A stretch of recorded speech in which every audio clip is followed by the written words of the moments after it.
All right, well, hello everyone and happy Wednesday. It's digital host A.J. Wuest here, welcoming you back to Before the Four, the live stream where I go through some of 48's top news stories and then some before our 4 o'clock newscast, wherever you're watching Before the Four this afternoon, whether it's on Facebook, YouTube, or the 48 Now live stream. As always, thank you so much for watching and spending just a bit of your Wednesday afternoon here. Now let's begin in Morgan County, where a former chiropractor was sentenced after he was convicted of poisoning his wife back in 2022. Now today, Brian Mann was sentenced to life in prison with the possibility of parole. Mann was arrested in 2022 after he attempted to kill his wife by poisoning her with lead. Now, during today's sentencing, prosecutors argued it was not a small issue that got out of hand. Rather, it was a daily decision to try and kill his wife. The defense didn't have much to add, and Mann says nothing at all. Judge Charles Elliott told the courtroom he's seen a lot in the last 6.5 years. He has been a circuit court judge, adding that he has never seen a defendant snicker during a closing argument. Elliott then sentenced Mann to life in prison and asked the district attorney to notify him if he ever comes up for parole so he can personally go to Montgomery to testify against him. Now, Mann was escorted back to the Morgan County Jail, where he will be held until he is transported to prison. 48's Callie Neese will have more details from today coming up in our evening newscast, so make sure to stick around for the latest. But now, moving over to a bit of national news this afternoon, 2 children are dead and 17 other people are injured, 14 of them school kids, after someone opened fire on a church in Minneapolis. It happened this morning as children from Catholic school attended a mass to celebrate the beginning of a new school year. Police say the suspected shooter is now dead and the search for a motive is underway. NBC's Chris Pallone with the latest. Another mass shooting in America, this time in Minneapolis. Just before 8:30 a.m., our city experienced an unthinkable tragedy. It happened at Annunciation Church as children from the adjoining Catholic school celebrated the start of a new year with a mass. Neighbors described hearing the unmistakable sound of gunfire. It was sporadic, so it was a semi-automatic. It seemed like a rifle. It certainly didn't sound like a handgun. Police say a gunman, early 20s, dressed in black, barricaded the church doors and opened fire. Shooting through the windows, he struck children and worshipers that were inside the building. It was really scary. 10-year-old Weston Halsney says shots came through the window next to him. I just ran under the pew, and then I covered my head. My friend saved me though, because he laid on top of me, but he got hit. Several law enforcement sources have identified the shooter to NBC News as Robin Westman. Police say Westman was armed with a rifle, shotgun, and pistol. They say the suspect died by suicide at the scene. Sources say Westman had posted videos online that referenced suicide, extremely violent thoughts, an apology to their family, and contained a sketch of a church interior. The sheer cruelty and cowardice of firing into a church full of children is absolutely incomprehensible. And don't just say this is about thoughts and prayers right now. These kids were literally praying. It was the first week of school. They were in a church. Investigators say the motive for the attack is still unclear. Chris Pallone, NBC News. In such a devastating situation up there in Minneapolis, my heart certainly goes out to them.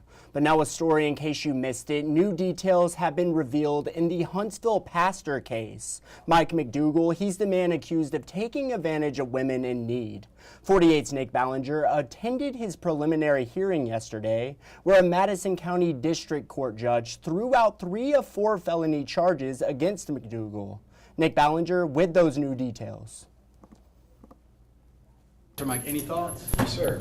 All charges are false. They're all wrong, and they're lying on them. Michael McDougal says he's an innocent man, yet he's accused of posing as a pastor to offer help to drug-addicted and homeless women while paying them for sex. Assistant District Attorney Shay Keller left court disappointed after a Madison County District Judge threw out 3 of 4 felony human trafficking charges. I mean, it's an unfortunate result, but we'll continue to pursue what we believe to be an egregious violation of the laws of Alabama, and we'll just see what the grand jury has to say about it. Investigators testified McDougal would visit homeless camps and community outreach programs looking for women in need. A break in the case came with the arrest of one victim on drug charges whose phone kept ringing.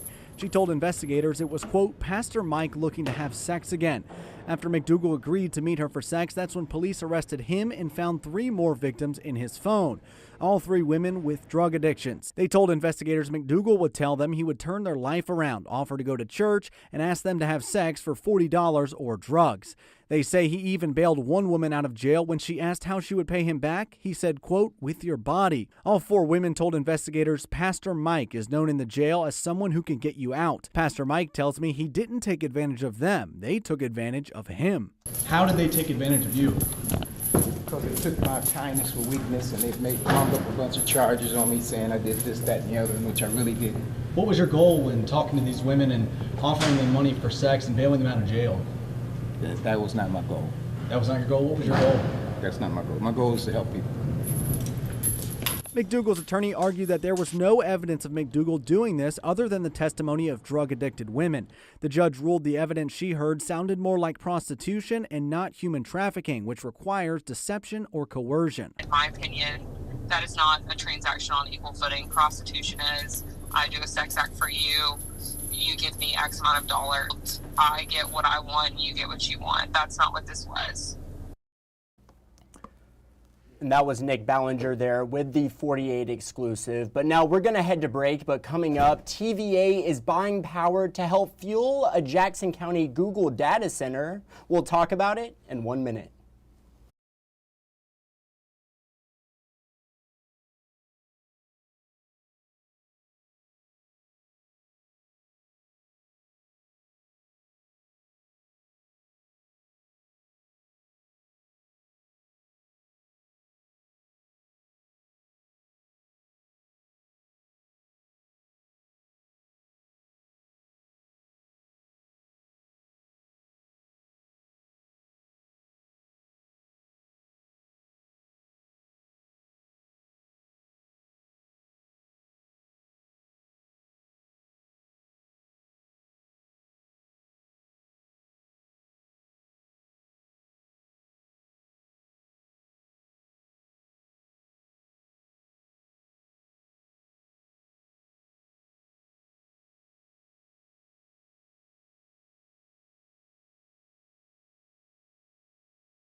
All right, the time is up. Hello, everyone, and welcome back to Before the Four.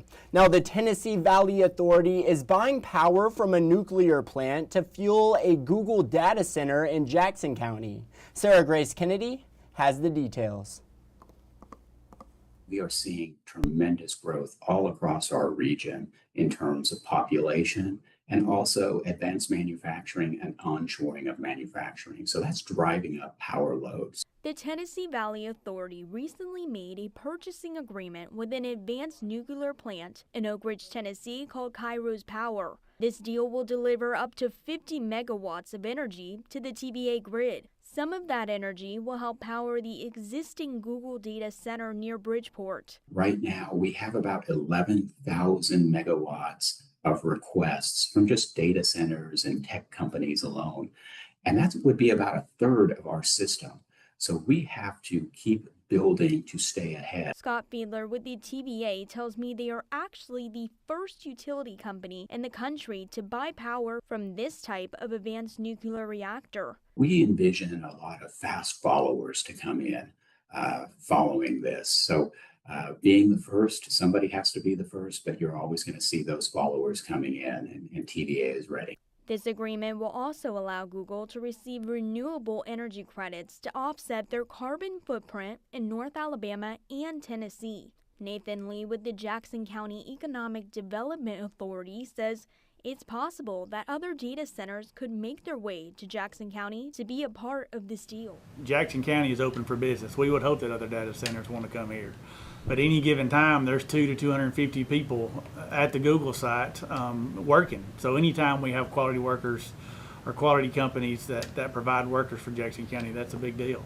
The TVA also wants people to know they won't be paying more for power as a result of this agreement. We're not asking you to open up your wallets and subsidize this. This risk is not on us. It is on Google and Caribbeans. And what's unique about this agreement is that this power will go on the grid so everybody can use it.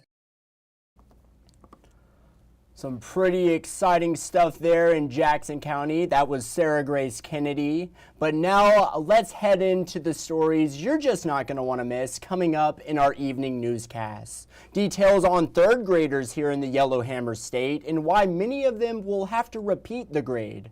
48's Faith Delp will have more on that coming up. Another story you're just not going to want to miss, the latest from the Decatur election last night. Noah Cowell is on that today. And finally, of course, all the latest from those election results. And these are just a few of the stories you're just not going to want to miss coming up in our evening newscasts. And y'all, we do not have Facebook fun this afternoon. I promise it is going to come back tomorrow. I just had a meeting that ran a little bit late this afternoon, so did not have time to ask a question. I came in at 2 and then had to run to that meeting. So it is coming back tomorrow. Make sure to stick around for tomorrow's Before the 4. We'll start it up right at 3:40 and we'll have Facebook fun coming back tomorrow. But y'all, that is it for today's Before the 4. Thank you so much for sticking around and spending a bit of your afternoon here. I hope you all have a great night. Enjoy tonight's evening newscast. And you know, as always, thank you so much for watching. You all have a great night.